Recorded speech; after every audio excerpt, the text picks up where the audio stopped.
Hey guys, welcome to today's episode. I am really excited today to have someone on the show that is going to talk about something that I haven't really talked about on the show at all. Maybe, a couple of people have mentioned it in terms of interviews, but it's such an insidious thing that I feel like so many people don't know about. I've really been wanting to have an expert on the show to talk about how it impacts health on the whole, and then how it impacts our hormones. And the thing that I'm talking about is mold. So, I'm fascinated by mold because it is such an underlying condition for so many people with striking illnesses these days. And yet, like mold has been something that's around for all of time. And, so I often wonder, why is it so much, worse now? But we're really seeing so many different things happening, right, with our environment and our bodies. And so I'm excited to dive in with Ellen Lovelace today, who, before I get into her bio, she's actually one of the instructors in the programs that I have done, the trainings that I've done with Restorative Wellness Solutions. And she's amazing at that. And so I'm excited to get her on here talking about something that I don't know enough about, which is the mold. So Ellen has been actively working to educate and improve the public's health for almost 20 years. Ellen received her master's in public health from the George Washington University and went on to run everything from tuberculosis prevention programs in Russia to dental health education programs along the Texas-Mexico border. She was also the funding executive director of the Women's Health Program at Stanford University. When Ellen became drawn to a more holistic model, she received her certifications as a nutritional therapy consultant and a master restorative wellness practitioner. She's also board certified in holistic nutrition. She's the owner of A Balanced Table Nutritional Therapy in San Jose, California, her private functional nutrition practice. Ellen focuses on cutting through the confusion and nutrition noise, digging into the roots of clients' dysfunction, and figuring out the best way for them to eat, drink, and thrive. A mold survivor herself, her practice focuses on many complex and chronic health conditions, including mold toxicity and autoimmunity. In her other life, Ellen is a passionate animal lover who volunteers at a wildlife rescue facility and can also be found smelling of skunk while covered in mastiff drool. Welcome, Ellen. I love that ending note. That's perfect. That shows you're real. For sure. There's probably some on my pants right now if you look closely enough. So, as you mentioned in your bio, you yourself have dealt with mold toxicity. So let's start off with explaining exactly what mold toxicity is for people who don't know.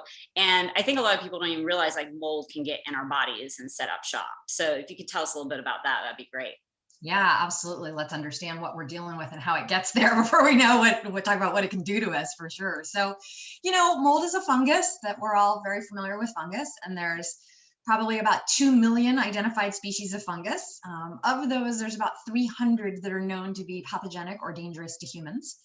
And then from those molds, there are about 1,000 different mycotoxins, which are actually the poisons that mold emit. And I can talk more about that in just a moment. The main way that we're exposed to mold and their mycotoxins, by far, the number one source of exposure is water-damaged buildings. And there's a lot of studies out there that show that this problem is much bigger than we really think it is. There's one study that says that about 43% of buildings that have been looked at have current water damage and 85% have past water damage.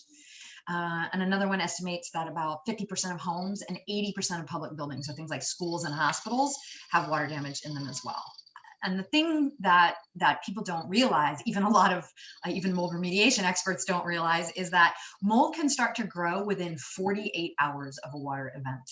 Wow. So, the problem is fast on onset, and then it persists. So for months after there's been a water damage event, molds and mycotoxins remain measurable in the space. So having visible water damage, an active wet leak, is not required. In fact, once the molds dry out, they start dispersing spores, which is the way that they kind of, send out little babies to go make more mold in the world, essentially. Yay! Exactly. And that happens more readily when they're dry. So if you think about, like, you have a pipe break under your bathroom sink. and you shut off the water and you clean up the mess, and it seems like everything's resolved. The thing is, the wall board behind your sink where your pipes come out got wet, and that's probably going to take a couple days to dry out, and so mold starts to grow back there, and then it does dry. But every time you open those cabinet doors, you're creating a little wind that's sucking those spores and the mycotoxins that the mold creates as well out into your air, where it can potentially affect you.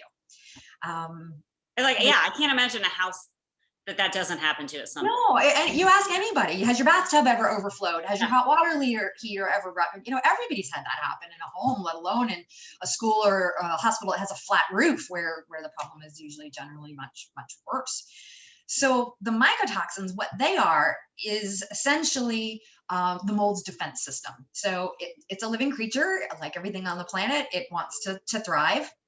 And so it releases these mycotoxins, which are really just poisons that are meant to kill off other molds and bacteria that might be competing for the same space with those mycotoxins, with those molds, sorry. So there's a really good example of this that everyone is familiar with, whether you realize it or not, which is penicillin. So we all know that, most people have heard the story that penicillin was discovered by making an extract from moldy bread. That was the penicillium mold that was growing on that bread. And that mold was creating mycotoxins, which were meant to kill off bacteria that might have been trying to kill that mold. We were able to harness those and turn them into penicillin. So in that example, we used mycotoxins for good, but generally speaking, mycotoxins are not used for good. They're used for evil in the human body, unfortunately. So do you think that it's gotten so much worse, like over time, in terms of impacting people's health? Because it's going to happen in most people's houses at some point. And I live in Asheville, which is called like a temperate rainforest. And so we got mold like that, I feel like there's no way around it. But I think about people living throughout history, and it seems like such a worse issue now. And is it because we're inside all the time, or like all this other stuff that our bodies are contending with? Do you think I think that is a great question. And I think it's a really complex soup of answers, basically. Some of it, yes, mold has been around obviously all throughout history, and just about everything that we know about mold and preventing mold illness comes from the livestock industry, because they are so focused on not getting mold in their feed, because that can potentially kill their animals. So most of the studies were actually done on that. But I mean, there are examples, I think even going back, if you look at literature, so they talk about biblical times, stories about, different types of plagues and diseases and things like that they really think when they look at it was probably mold related, so it's always been there. Yeah. The problem is we have started building our buildings to feed it. If you look at a building that was built in the 1300s in France, it's made of stone and plaster.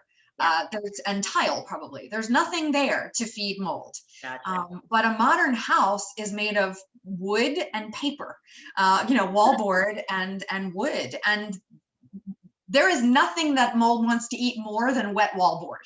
That is really the number one food for it in our current environment. And then people got smart and thought, oh, well, we're going to start impregnating the wallboard with fungicide so that the mold can't grow. Well, everybody knows about antibiotic resistance, right? The more antibiotics you taste, the stronger the bugs get. And it's become the same thing with the molds. They're learning how to overcome these fungicides. So I think there's all that environmental stuff. And then there's the fact that we know people are just generally sicker, right? I mean, you can just make that as a blanket statement. We're all more toxic, more polluted, more stressed, more everything. Our immune systems are already probably not doing great. We're eating the standard American diet of crap and drinking a lot of alcohol and doing all of that.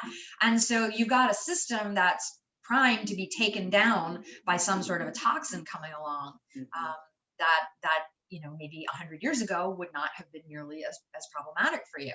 I think the other really important thing to realize about people who are made sick by mold is that for most people, it's their genes that have actually laid the ground for them to be made really sick by this toxin. So there's people who are really kind of exquisitely sensitive to this. We call them mold canaries, like the canary in the coal mine, basically. Yeah. And these people are so highly sensitive that they just cannot detoxify mold toxins and probably many other types of toxins as well. And it's what can make this work so confusing, because you'll have a whole family living in the same house, and you've got one or maybe two people who are sick, and maybe their symptoms are completely different from each other. And then you've got the rest of the family who's fine and thinks that they're crazy. There's no way it's the house that's making them sick. And it can just be because their genes are making them really susceptible for it. I read somewhere that it's like 25% of people have that kind of intense reaction to mycotoxins. Is that kind of the group of people that you're talking about? That Yeah. So again, there are different kind of numbers on this, and it gets really complicated when you start to talk about what's kind of like the genetic profile of the person who is susceptible to this, because this isn't something where you can like look on 23andMe and figure out, do I have the mold gene or not? It's very different than all of that. But yeah, there's about 25% of people who we think are in some way genetically compromised and are more likely to be made sick by mold toxins. And then of that 25%, there's a much smaller subset that are the ones who will just be taken out by mold. And that's probably 3% of people. For a long time, it was called the dreaded genes. Most people have tried to move away from that because it's not something you really want to tell someone, like, you have the dreaded genes. But by the way, I have the dreaded genes, it turns out. So yeah, it's probably about 3% of people who are just the really true mold canaries. And what is that gene, or is that something you see on the? Yeah, so it's not one specific gene. It's called your HLA genotype, and it's, rather than thinking about a gene as if like a gene is a word in a sentence, your HLA genotype is like a whole sentence of genes. And so there's some pretty complicated testing that you have to do to figure out exactly which type of gene you have. And the question also is it even worth figuring that out? I mean, it's kind of cool to know that I have the dreaded gene, but it doesn't change how sick I was, and it doesn't change the work you have to do to get better, right? So I don't usually test that gene on people just because it's like, save your money. There's plenty of other things that we could be testing that'll make Got lots of other tests for you. Yeah, exactly. So can you tell us a little bit about your story and like how you figured it out, and what that path was like for you? Yeah, absolutely. So, it's a long path, as unfortunately it is for most people who are being made sick by mold. For me, it goes back over 10 years ago, and all of my symptoms primarily were digestive.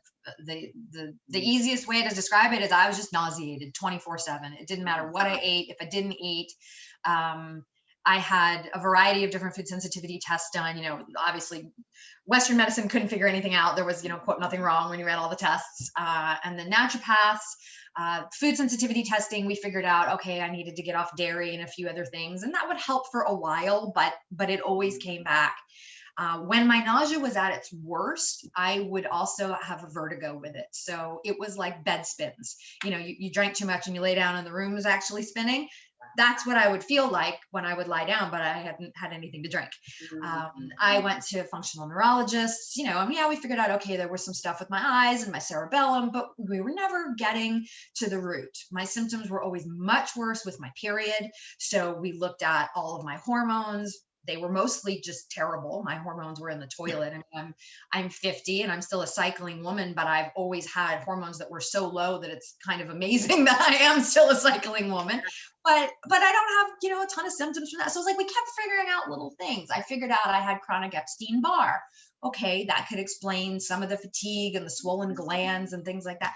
But I was just never able to chip away at it enough to really make a difference in my symptoms. I probably worked with 8 different providers of all different types, not medical for the most part, but from, naturopaths to functional nutritionists to functional neurologists, chiropractors, kind of everything. And had little successes here and there, but never really got anywhere. Oh, and also along the way discovered that I had autoimmunity now to the cells in my stomach. So could explain why I was nauseated and couldn't digest food all the time by having autoimmunity to these parietal cells. But still, the question is why, what caused this immune freak out? So, this was many years of not really figuring it out. And then in late 2018, I found a new practitioner, an integrative doctor who's actually sort of one of the real leaders in this field. And I was very lucky to get to be her patient. And she looked at my history and she said the thing that I now know from working with mold clients and seeing this over and over again: you're missing something, right? When you've run all the tests and taken all the pills and changed your diet and gotten rid of your stress and you're sleeping, and you're doing all the things and you're still not getting somewhere, you're missing something. And so often that can be environmental toxicity.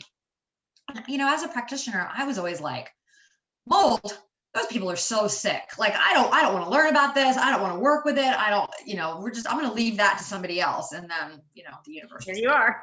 Guess what? No, you're going to get to learn a whole lot about that. So she tested me for mold. She tested my body for mold and it showed up, which we can talk about. There's a lot of problems with that type of testing as well, but it did show up. And then it was like, okay, well, now we have to find it, because the number one rule of healing from being poisoned is you got to get away from the poison. Yeah. So you have to know where it is. Yeah.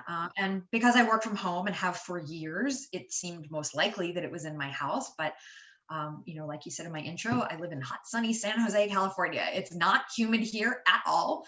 We have never had any water intrusion events in our house that I've lived in for 20 years. Like my bathtub overflowed one time 11 years ago, but otherwise nothing, literally nothing. And we just thought, there's no way that this can be mold. And we got a very highly trained mold inspector out, and we can talk about that too, because there's a lot of pitfalls around that. And it was everywhere. It was, oh my goodness, under our roof, between the roof and the attic decking. It was throughout our whole HVAC system. And that's pumping it out everywhere, right? That's like, cancer in your blood, right? It's just going to go everywhere throughout the whole house. So, we found it and we got out. Where I live is now one of the most expensive places to live in the country. It was not when we bought our house 22 years ago. So, it still made sense to put a whole bunch of money into doing a massive renovation of this house, because the value of the house has come up so much, basically, that it was worth it to do it. But for somebody else in some other part of the country, the answer might have just been leave, just light a match if you have to. Not that I'm encouraging insurance fraud or anything, but just get out. We got out, we moved into a rental, and we completely gutted my house. I mean, we took it to the studs. It has a new roof, new HVAC, new plumbing, new electrical, new everything, basically started over. Wow. And within days of moving out, I was 75% better. Wow. It was that simple. It was, like you said, it was just being blown around the house everywhere. And this was the middle of winter when we figured it out, which is not that bad in California, but we did still have the heat on, it's in the 50s here during the day.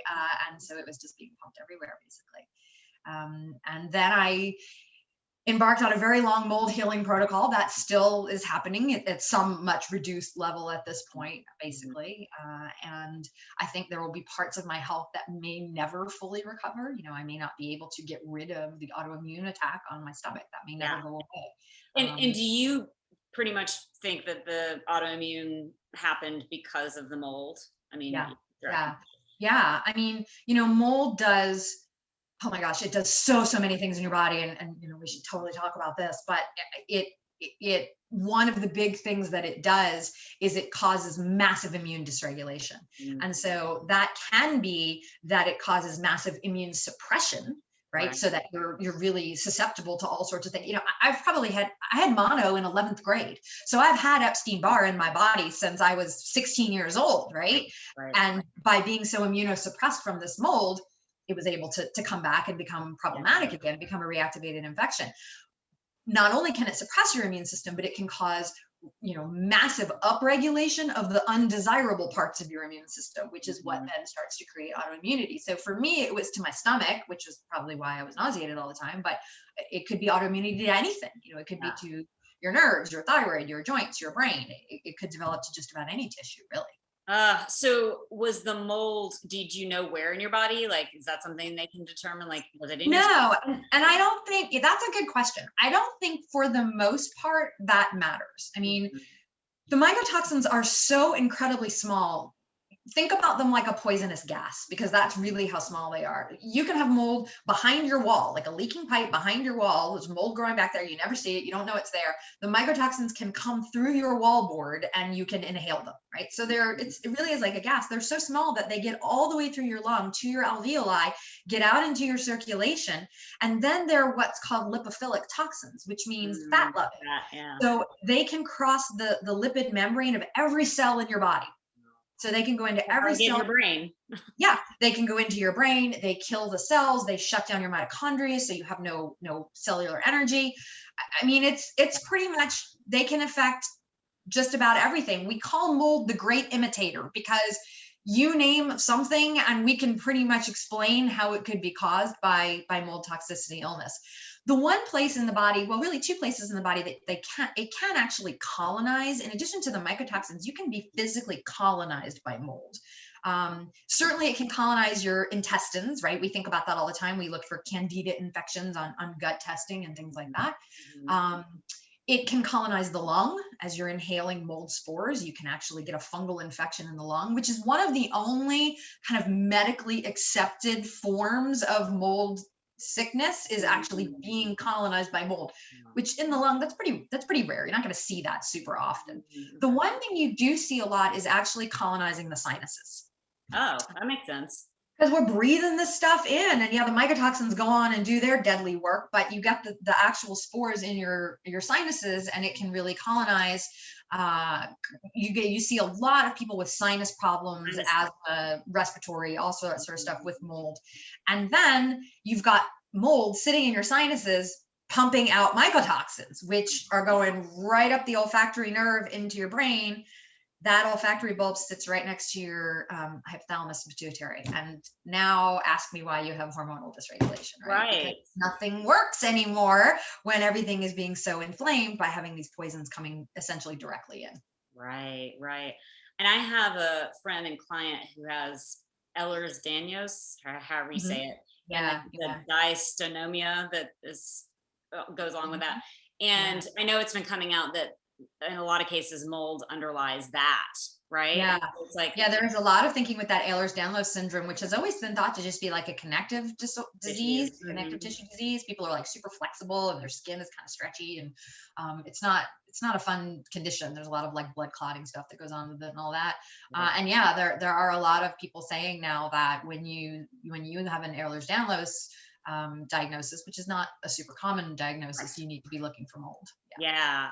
And it's just crazy because it really does feel like mold underlies so many people's issues and they don't know it, right? Because this information isn't out there in a big enough way yet. I mean, I know in the functional world, it's definitely being talked about more and more, but I think a lot of times people don't know what to do, like who to work with to figure it out. And then can you tell us some of the process of what you've been doing to get rid of the mold? And I know it's probably depends on the situation and the person. But absolutely. I mean, it's so bio-individual, this work. And what's important to know, as you know, if you've talked to anyone who has mold toxicity, or if anyone listening is experiencing mold toxicity, you're real sick and real depleted. And everybody has a different cluster of kind of things that they experience. But, I will say that kind of the big ones that we see over and over,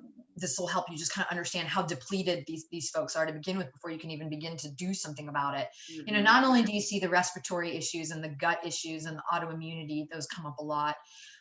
We see a lot of chronic kidney and bladder issues. Many of these mycotoxins are actually really, they love the kidneys, and they end up setting up shop and doing a lot of damage in that area. And over and over, there's kind of just this general cluster of symptoms. People are real tired. They usually have both exercise and heat intolerance, which is like your antenna should go up when you hear that. Like when people feel much worse when it gets hot out, and if they exercise, that's kind of a big one. There's usually some level of dizziness, headaches, so many cognition issues, memory, decision-making problems, extreme brain fog, a lot of mood, anxiety, depression that goes along with it. Severe sleep disturbances. I'd say most of my mold people just can't sleep. It doesn't matter what you do, just can't sleep, which of course is going to make everything worse at that point. right? Uh, Skin things, you get a lot of rashes that go along with this. mhm. And then I think one of the other really big ones is this kind of an inner unsettled feeling. There's a lot of limbic system involvement with mold. So people are in fight or flight mode all the time. They can't relax, they can't digest, they can't heal, and they just feel really on edge and uneasy about the world all the time. Mhm, mhm. So from a support standpoint, what do you do for somebody once you've identified that this is the Right. problem? That's a whole long list of things that you have to try to deal with, right? In addition to, they probably have some other, symptom specific things. So maybe they have, massive digestive problems, or really bad joint pain, or massive hormonal dysregulation. Maybe their thyroid's in the toilet. You have to sort of be dealing with all of the leaves on the tree while you're also dealing with the roots of the tree. And so sometimes this work for a long time is, first of all, get away, get out, take very little with you, get away from the poison. And that in and of itself is a massive undertaking. Huge, yeah. Huge undertaking, and never fun to have to tell somebody, hey, you got to get out of your house, right? That's huge. Then just clean living, clean air, clean water, clean food, clean personal care products. That's, you got to lower their toxic burden, right? So that's really huge. Then so much of the work is very frequently just building them up, right? Mhm. You got to get them sleeping, you got to get them strong, you got to get their mitochondria making energy again. You have to get them back to being a stable, functional human before you can even begin to think about how do we get the mold out of your body. And let me tell you, if you do this in the wrong order, right? Or too aggressively, or really diving into parts of this work that the person's not ready for, you can make somebody so sick That's and so create such an inflammatory cascade that it's like months of trying to get them back from that before you can go back to starting to try again, basically. So yeah. it's definitely not a one size fits all. These are not like 3-month protocols. Use these 6 things and everything will be great. Right. This work is a long slogging marathon for sure. Well, and I'm glad that you brought up about the building up before you kind of eradicate or move out, because I think that that's something that a lot of people don't realize. And I even like, this friend went to a doctor that they kind of went right into the eradication Yeah. aspect, and I mean, kind of slow ish, but still, I was like, she, is that person that struggles and she goes to the ER once a month because of low blood pressure and just Right. electrolyte imbalance like crazy. And I was like, you there's definitely some building that needs to happen here, but to make you strong enough to be able to do that, right? Because it can overwhelm your system. The drainage pathways aren't open, and I think so many Absolutely. people don't, Yeah. like, yeah, don't realize that. And I mean, it's funny as you're talking because I'm like, the mold that I was in my senior year of college, like, how much is that still impacting me? But That is really, actually a really great question to bring up, Christine, because it does not necessarily the house you live in right now, right?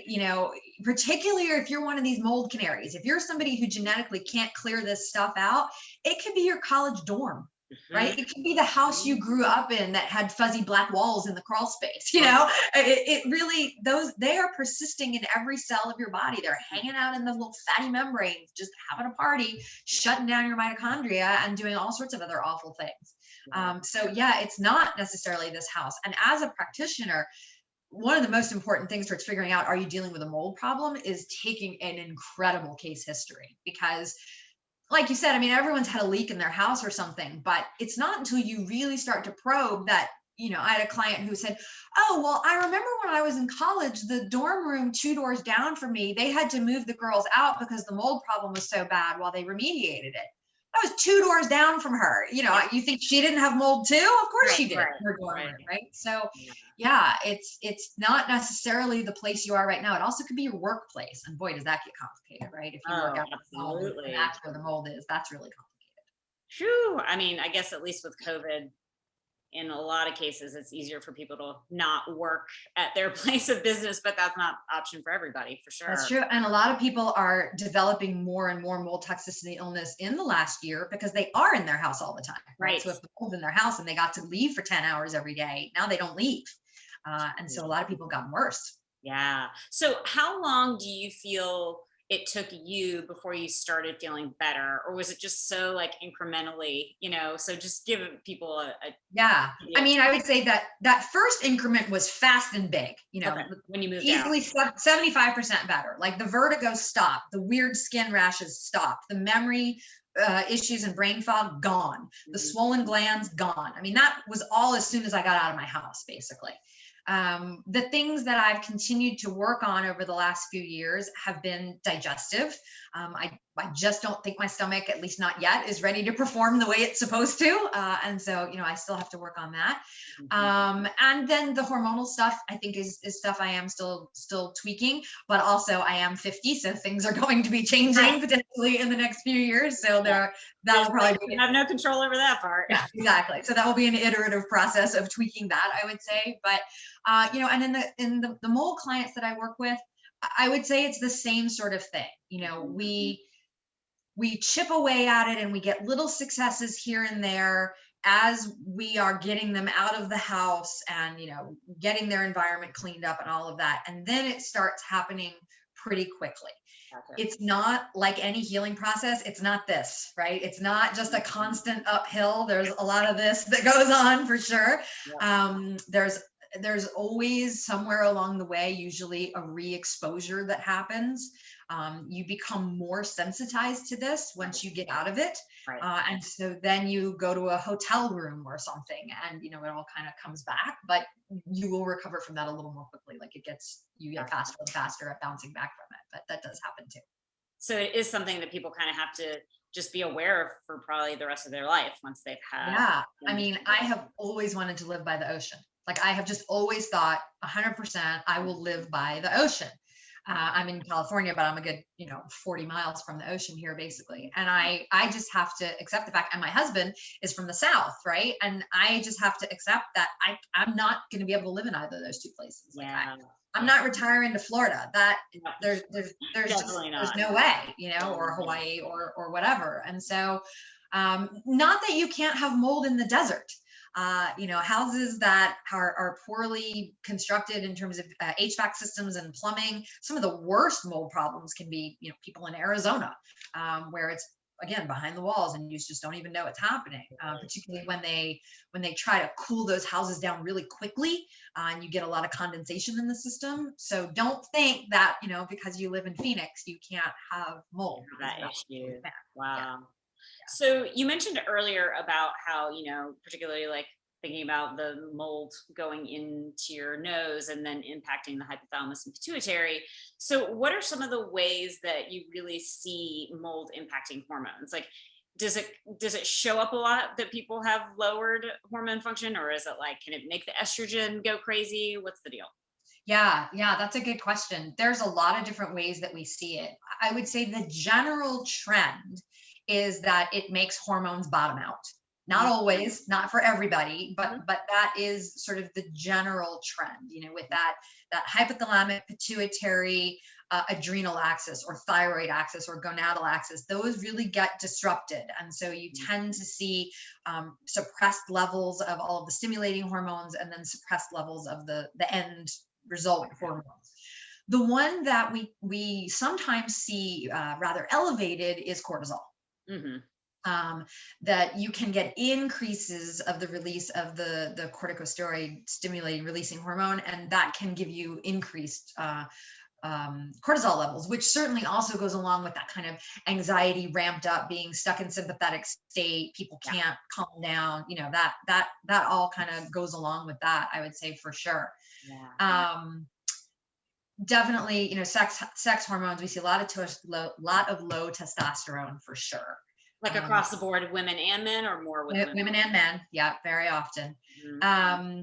And thyroid hormone generally depressed as well. And for women, there are also other really kind of deeper ramifications to think about as well. I mean, fertility can be affected for sure from men or women.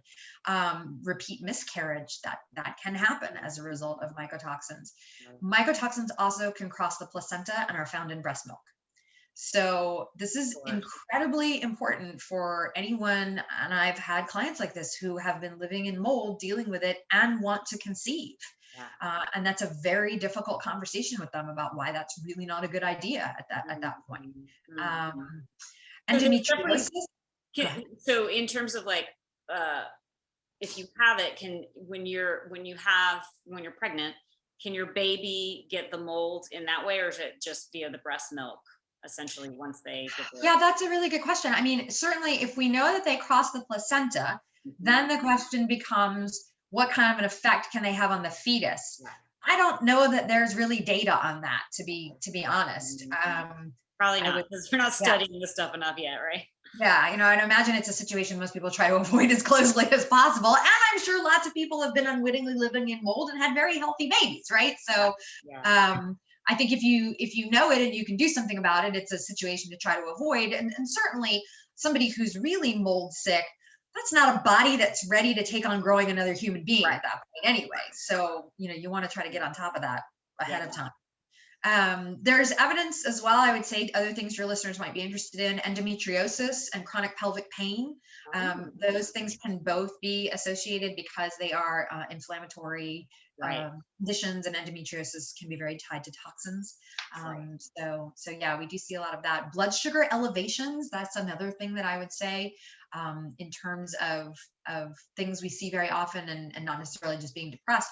That inflammation response that happens can block the ability to bring glucose into the cells.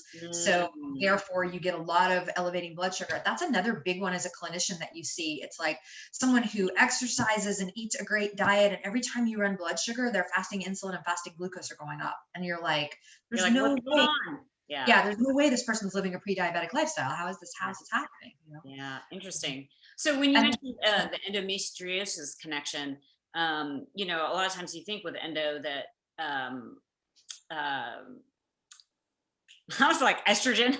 What is the word I'm looking for? what's that hormone? Estrogen is usually higher. So like, will you see that in cases with people with endometriosis that mold is an You issue? certainly can, yes. And again, I don't want to make a blanket statement that hormones are always going to be low. Right. You absolutely could still see a situation of estrogen dominant or something like that. Okay. Got fibroids or endo and is dealing with mold, so it's not always going to Not be across the board, yeah. Well, exactly. it's just, I think it is really good for people to know, that are getting their hormones tested, and practitioners, for us to be able to look at that too. Like, why can't I explain that this person has lowered hormones? Because there's definitely been cases Right. where I found that I'm like, I don't really get it. Based on Right. all these things that are happening, they're Right. showing up on the test. Why are their hormones are low? So that's And a then you have to step back as a clinician and think, okay, what else do they have that's potentially fitting this pattern, right? Because it's not like when you just see unexplainable low hormones, you think mold, right? right, right. It's generally you see a large burden of a whole bunch of unexplainable things Mhm. that, particularly for those of us who are practitioners, don't respond the way they're supposed to all the interventions we use all the time that things respond to beautifully. Gotcha. The Mhm. supplements don't work, the dietary changes don't work. Sometimes people actually even have like opposite effects with the supplement. So if a supplement's supposed to lower something, you find it starts going up, or it's supposed Mhm. to be calming, it makes them anxious, right? You think things Mhm. can be really flipped. And when you start seeing all of that together, particularly if through your case history you can tie it to it all started after I moved, Yeah. right? Or Yeah. it all started after I started a new job or my office place moved or something like that. Right. It's pretty rare that you get those giant aha moments that someone makes it that easy for you that it's Of like I course. moved into my house 8 years ago and everything went to crap. Yes. It's usually not that obvious. But Yeah. if it is, that's where you really you want to be thinking mold. Gotcha. So what was the testing that the doctor ended up doing on you? And then what are other tests that you recommend? Yeah. So testing people for mold is actually pretty complex, both testing the body and testing the house, Mhm. because there's a lot of pitfalls with each of these methods. So, I mean, certainly, like I said, taking a great case history and doing your screening and all of that is a big part of it. Mhm. If you're a practitioner looking at other labs and testing, there's nothing that actually will tell you it's mold for sure, but you Mhm. can see patterns in hormones, GI testing, gut testing, blood work. If you know somebody has intractable candida that you've just been trying to get rid of for years and years and years and you can't, okay, that's kind of a red flag. You want to think about Mhm. something like that. Organic acids testing, which is a form of urine testing that can be done. It can give you a lot of clues. It can show you some of the breakdown products in the urine of a few different type of molds, not all of the molds, but a few of them. And there are other markers on that test as well that can sort of form patterns that can make you think that there might be mold going on. Gotcha. Then there's a urinary mycotoxin test, which is actually checking your urine to see if you're excreting these poisons, these mold toxins. The thing that's so important to know about this test is that it's an excretion test. And so it can only pick up what you're able to excrete. Getting out, yeah. By definition, people who are toxin sick generally are not detoxifying very well. So they can have a huge body burden of mycotoxins and not be excreting it. And I have tested people who are telling me about the visible mold on the walls in their bathroom and have every possible symptom you could think of. They are classic mold, and their mycotoxin comes back with nothing on it because they're so sick that they just can't excrete it. So that's important to know, right? If you're going to run this test, you may find nothing. Right. Is there something that you can do to kind of, like something that you take beforehand to help the excretion for that moment? Or one of the things that can be really helpful is sweating, particular sauna. So if somebody has access to a sauna, we'll tell them try to do sauna every day for a week. Sauna at night, like get a really good sweat, go to sleep, get up in the morning, collect your first morning urine after a week of sauna. That can help. Gotcha. Depending on which lab you use, you can provoke with glutathione to try to get the mycotoxins excreting.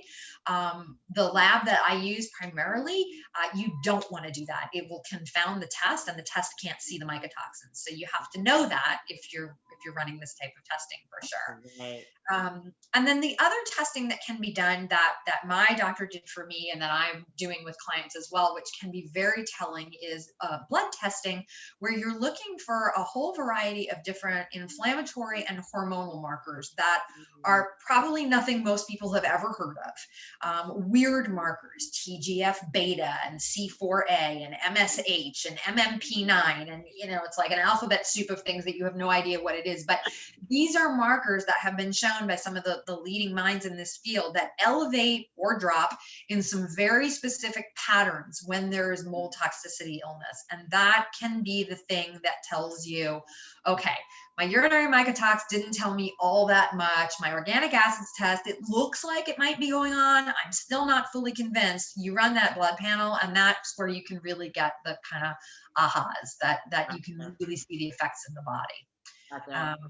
And so that is that something that you would say most mold or doctors that are educated in mold know to run that kind of testing, or is that like kind of few and far between in terms of finding people that understand? Well, yeah, I mean, I would say any practitioner who really is educated in this more holistic and even functional approach to finding and dealing with mold toxicity is absolutely going to know about all of the types of things that we've just talked about. Gotcha. The medical community, and I always say, my dad's a doctor, I'm not in the business of trashing doctors, but the medical community, this is not an accepted illness. This is not an accepted disease state. They don't know about this testing. You're never going to get anywhere going down that path, basically. But if you're working with the right type of practitioner, yes, these are the types of tests that we're using for sure. Okay. And then, so what is the best way to figure out in terms of in your house, if your house is covered in mold? Yeah, also pretty problematic, unfortunately, because, like I said, these things can be hidden behind walls, right? So if you're just doing, there's a form of do-it-yourself testing that's called the ERMI test, ERMI, it's an acronym. You basically take a Swiffer and you collect dust around the house and you send it off to this lab. Well, that could work if the molds are in your house in a place where it's in the dust, but what if it's behind the walls, right? So that may not work. I can tell you that my house, my ERMI test came back negative. And there was mold. And it was everywhere. It was everywhere. Yeah. There's also problems with air sampling. So testers that do only air sampling will tell you that's the gold standard way to look for mold in your house. But the problem is some of these molds and mycotoxins are much heavier than others. And so they won't be circulating in the air. They'll only be on the ground. So air Wow. sampling is potentially going to miss some of those. One of the worst ones, stachybotrys, which is what people think of as black mold. Everyone's heard of like toxic black mold. Very heavy, doesn't show up in air sampling, generally speaking. So really, you can start with some of these more less invasive, less expensive testing, but I think ultimately the best bang for your buck is always to hire a very highly trained mold inspector who specifically works often with biotoxin illness clients. And that's important because there's a lot of people in the yellow pages who say that they do mold testing and mold remediation, but you really want somebody who understands biotoxin illness and who uses a real variety of sampling and testing methods. They should be using swabbing and air sampling and tape and spore trap and infrared cameras and looking behind your wall. It's complex and it's not cheap, but think about the amount of time and energy you're going to spend if you don't find the problem up front versus just diving in and having a really good home inspection. So that's always my recommendation. Wow. So, I mean, is that accessible in all of your clients in different places? Are they usually able to find a local person that can do that? Usually, yes. Yeah. There are a few or a couple of companies that work through large swaths of the country that have some people who can do that. And even in, Oklahoma and Kansas, there are people who do this type of testing. They may have to travel to you a little bit. That may make it a little more expensive, but yes, those folks are out there, and it's generally, I would say, accessible. Gotcha. And then, like in your case, you guys moved out and you had somebody come in. And so, what is that? What do they do when they come in and clean up? Remediation, I mean, man, those people are warriors as far as I'm concerned because, it's a full hazmat zone. Yeah. So first of all, I think it's important, and you'll see this in any sort of resource that you look at, but it's important to say, you don't ever want your inspector and your remediator to be the same person because obviously they have a vested interest in finding more mold if you're going to pay them to remediate it, right? So that's a huge conflict. You don't want that. But yeah, the remediators, it is full hazmat, containment zones, negative air pressure to keep the air from going into other parts of your house. Presuming, let's say it's just a bathroom. You have an inspection, they would check the whole house. They find it's all in the bathroom. Okay, so you're not going to have to tear your whole house apart. You're going to have to tear that bathroom apart pretty hardcore, and they have to contain everything because otherwise you're just stirring up all those spores and mycotoxins that are going to go out through your house and make it worse. So there's a lot of heavy equipment that goes behind all of that. It's also always recommended, even if it is just a bathroom, that you, the mold sick person, get out of your house while this is being done, because no matter how much they contain it, the stuff's going to get stirred up and you're going to get worse. I have yet to see a case of somebody who ignores that advice and does not get worse. So you really do want to get out. Wow. Yeah. And then it's like cancer, clean margins, like when they cut out a tumor, it's like that. They're going to keep going and going and going until they find no more evidence, and remove all of the damaged materials. You can't wash it off. You can't bleach it off. You can't UV light it off. You have to remove the materials that have wood on them, get them that have mold on them, get them out of your house. Well, then there's asbestos, right? I mean, if people think about asbestos, and we kind of understand how important that is. Yes. To be anywhere near that when it's being removed. Yeah, same exact thing, same kind of containment work that's done. Absolutely. Then there's post testing, right? Because they got to be sure they got it all before they start rebuilding and closing it all up again. So yeah, it's a process. I mean, how long did you have to be out of your house when they redid it? We were out for 9 months, and no one can believe that we did it that fast. I mean, I was like a slave driver. I was here every day with the contractors, keeping them moving as fast as we possibly could, because I mean, the removal remediation process was 2 months, right? Okay. So the first 2 months that we were out, that was all done, and the house had a clean bill of health. But now it was studs, right? So that it took 7 months to rebuild the house, basically. Wow. Yeah. So people have to be prepared. I mean, I'm glad that you focused a lot on that part of your story, because I can imagine it, if somebody's listening to this and they're thinking about getting checked out for mold, understanding that the process with your house is, a huge component to it. It's huge and it's so scary. I mean, it's by far the number one thing that clients want to talk about. Is like, okay, we've found mold and we know you have all of these health issues and we need to work on getting you better. And the number one thing they want to talk about is, do I have to throw my childhood stuffed animals away? And what do I do with my photo albums? And do we really have to move out of the house? And obviously I'm going to support them through that in any way I can and give them good resources. But, my job is to heal their body, and I will connect them with the experts who are going to heal their house. But it is an overwhelming process that, on the one hand, I wouldn't wish on anybody, but on the other hand, there are so many people out there who are dealing with this and could be in a whole new world in terms of their health if they got with the right practitioner and actually figured out what was going on. Right, right. And I love that, the simple part of moving out of the house. And I know that's not really simple, but it's such a big jump, in your case, and hopefully for a lot of other people too, that you start to feel better because then you're motivated to continue on, right? And you're like, yeah, and I think that is true for most people. Again, I don't think you can say across the board that that's going to happen for everybody. And of course, there are very varying degrees of severity of the toxin illness. mhm, But yes, there is usually some significant improvement once you get away from it. mhm. Okay, so you work with people obviously one-on-one. I know that your practice is pretty full. Can people get on like a wait list with you if they're interested, or? Yeah, so I am still taking some new clients on. So I do have some room in my practice. Okay. And that's just abalancedtable.net. That's the easiest way to find out more about me and get in touch with me. But beyond working with me, which obviously not everybody can do, I think there are a couple of practitioners out there who have created training programs and have trained practitioners who are doing the kind of work and testing that we've talked about. They maintain websites where you can certainly find practitioners near you. So one is Dr. Neil Nathan, who happens to be out here in California, and the other is a naturopathic doctor, Jill Krista, Crista. Both have websites, again, with listings of practitioners that they've trained and who I think you'd be in pretty good hands with anyone who they've trained. That's awesome. Thank you for sharing those resources. And I'll put that in the notes for people too, both your website and theirs. This has been an amazing conversation. Thank you so much for sharing your knowledge about this. And, I mean, like so many things in the functional world, right? It's so new to people in general that these things that a lot of people have been living with for a long time, that there is something that they can really do about it and not have to go to doctors again and again that just don't know what's going on with you and like Yeah. try all these different medications and you get, no better. There Right. is Right. there is hope.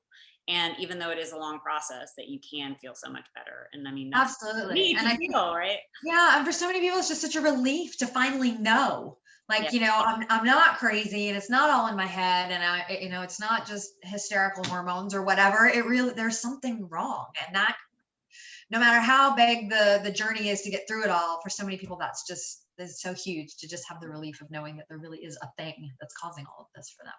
Yes. Yes. Well, thank you again for sharing your expertise. It was so amazing having you here today. Thank you, Christine. It was great to be here. All right, you guys, I will see you next time.